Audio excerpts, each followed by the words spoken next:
Well, I'm very pleased, very relieved. I know last year's budget was one of a bit, agony in the natural resources sector, but this year I believe that the minister has delivered.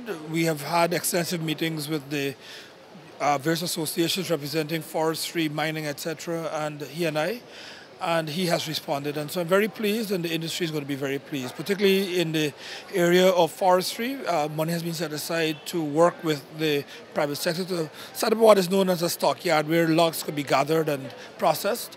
We're also going to be doing an inventory of what forest species we have in what quantities, and we are raising the tariffs on pine wood to allow the local loggers to have a greater stake of the market.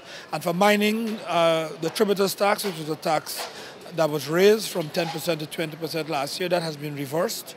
And I'd like to say that it's not easy for government to reverse a policy, and this has been quite remarkable.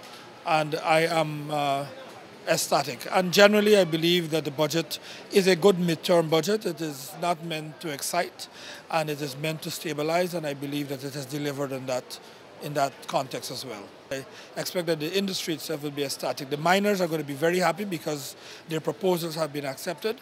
And even the tax benefits and the amnesty, many miners were complaining that they'd like to file their returns, but they're afraid of being penalized. And now they have 1 year almost to take care of business and clean their houses up.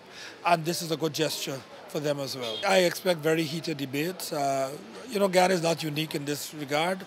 And I just would ask that we don't, of course, get too out of hand, if I can put it that way, or put it mildly. But we expect robust debates going into Christmas. It is Christmas time, and the people of Guyana look forward to a festive time, and they would expect to see good representation from both government and opposition insofar as policies are concerned. To the citizens, as I just reiterate and to restate that this is a midterm budget. It will have both things to take care of the past and take us on the road towards the future. So we can expect much more over the next 2 years, but this helps us stabilize things and to just bring the country into a better state of readiness as we expect oil in 2020.